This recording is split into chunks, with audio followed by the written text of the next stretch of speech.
بہت دنوں سے اس موضوع پر کوئی بات نہیں آئی تھی کہ میں نے آج جو اخبار اٹھایا تو دیکھا کہ باقاعدہ اعلان کیا گیا کہ ندوۃ العلماء نے آن لائن تعلیم کا آغاز کیا۔ بہت بڑا عظیم الشان کام کیا، بہت جلی خبر شائع کی گئی۔ اتنے زمانے کے بعد ان کو ہوش آیا،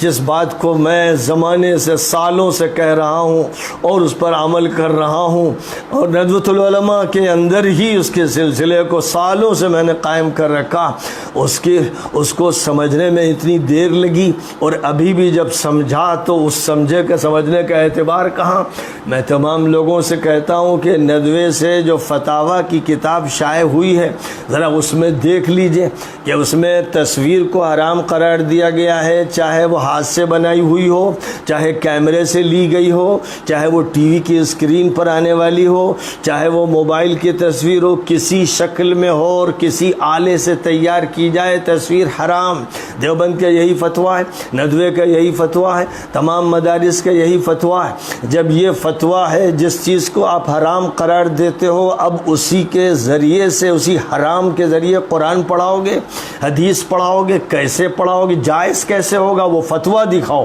اس فتوے کو دکھاؤ جس فتوے نے دلائل سے اس کو جائز کیا ہو۔ اور اگر وہ فتویٰ پیش نہیں کر سکتے اور ابھی اس فتوے کا اندراج نہیں ہے عوام کو بتانے کے لیے، اور فتویٰ کی کتاب شائع کرتے ہوئے، دیوبند کی تابع داری کرتے ہوئے، فوٹو کی تحریم کا فتویٰ، اس کی حرمت کا فتویٰ، حرام جیسے سور حرام اور جیسے مردار حرام، ویسے جب اس کو حرام قرار دیا تو جائز کیسے ہو گیا؟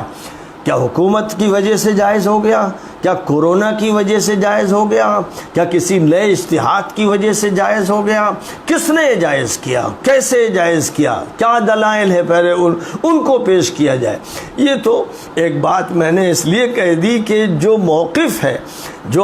ہے وہ زمانے سے چلا آ رہا ہے۔ ایک طرف سخت فتویٰ ہے اس کی حرمت کا، اور دوسری طرف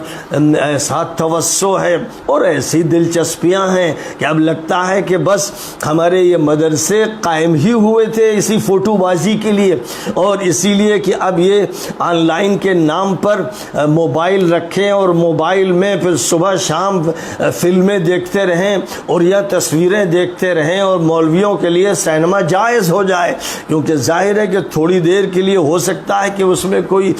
اچھی بات اور تقریر وغیرہ سن لیں، باقی اوقات میں پھر ان کی جو مشغولیتیں ہیں لوگ تو دیکھ نہیں پاتے، لیکن فرشتے بہرحال دیکھ رہے ہیں اور ریکارڈ کر رہے ہیں، اور ان کے فوٹو ان کے پاس محفوظ ہو رہے ہیں۔ جب کل وہ کتاب سامنے آئے گی جو اس کے بارے میں فرمایا لا یغادر صغیرۃ ولا کبیرۃ الا احصاها، تو اس وقت پتہ چلے گا کہ کون سا وہ زاہد اور متقی مولوی تھا یہ جو چھپ چھپ کر گندے فوٹو دیکھتا تھا۔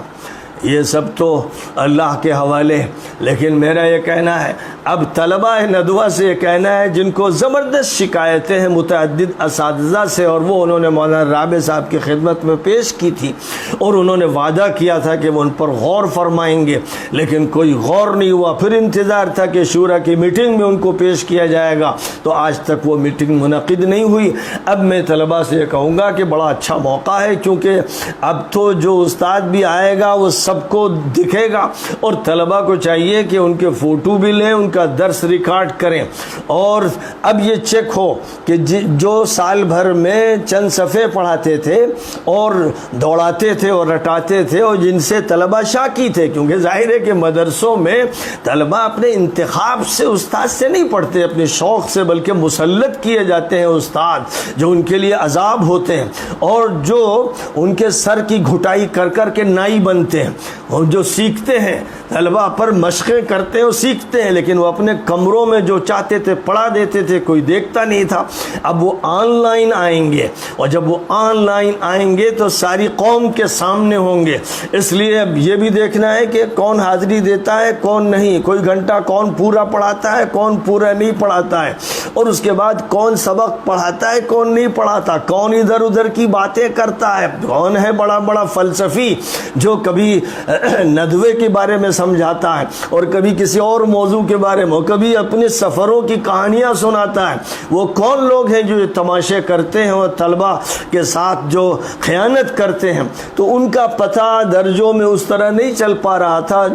جب ہنگامے ہوئے تو طلبہ کی شکایتیں سامنے آئیں اور طلبہ نے کہنا شروع کیا کہ فلاں صاحب نے 2 صفحے پڑھائے اور فلاں صاحب نے مہینے گزر گئے اور نصاب کا ربع حصہ نہیں پڑھایا۔ یہ ساری باتیں ظاہر ہے کہ ہم کو وہاں معلوم ہوتی رہتی تھی، اور میں نے کئی مرتبہ ذمہ داروں تک جب شکایتیں منتقل کی تو ادھر سے خاموشی اختیار کی گئی، بات کو ٹال دیا گیا۔ یہ جو عمل اختیار کیا جاتا رہا، یہ جو خیانت طلبہ کے ساتھ ہوتی رہی، آن لائن میں یہ خیانت نہیں چل پائے گی۔ اور میں طلبہ سے کہوں گا کہ ہر سبق کو سننے والے کچھ افراد طے کر دیں جو ہر سبق کو سنیں اور اس کی ایک مختصر سی رپورٹ تیار کریں، جس میں استادوں کی حاضری بھی ہوتی رہے گی اور ان کی تعلیم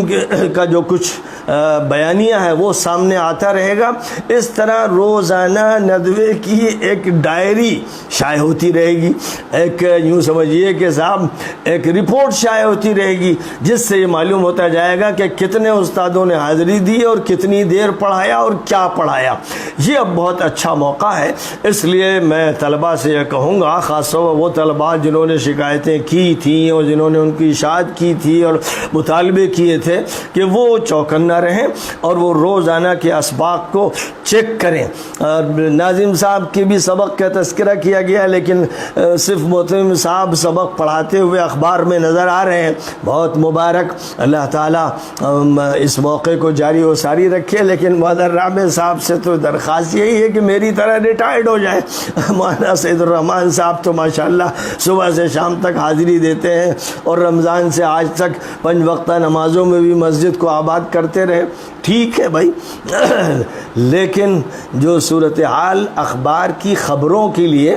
اور صرف پروپیگنڈے کے لیے دی جاتی ہیں، اب وہ کافی نہیں ہوں گی۔ اب ضرورت ہے کہ آن لائن پورا ریکارڈ تیار ہو، روزانہ ایک چھوٹی سی رپورٹ شائع ہوا کرے، جس سے پتہ چلے کہ پڑھائی کیا ہو رہی ہے، کیا نہیں ہو رہی ہے، کتنے طلبہ حاضر ہو رہے ہیں، کہاں سے حاضر ہو رہے ہیں، کس طرح حاضر ہو رہے ہیں۔ اس لیے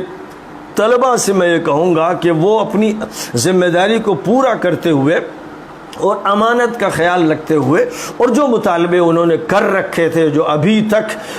پورے نہیں کیے گئے ہیں اور ابھی تک شورا کی میٹنگ بھی نہیں ہوئی ہے، اس لیے وہ مواد تیار کرتے رہیں، شورا کے لیے بھی تیار کریں، اور پوری ملت شورا ہے، پوری ملت کے لیے حقائق کو پیش کریں تاکہ کوئی دھوکہ نہ ہو، کوئی فریب نہ ہو، اور تعلیم کے اس نام پر اور ملازمتوں کے اس چکر میں قوم کے پیسوں کے ساتھ بدعنوانی نہ ہونے پائے۔ یہ اس وقت میں نے ضروری سمجھا کہ جب یہ خبر دیکھی کہ اس موقع پر چند باتیں ذکر کر دوں، تاکہ جو بھی پڑھانے والے ہیں وہ بھی ذرا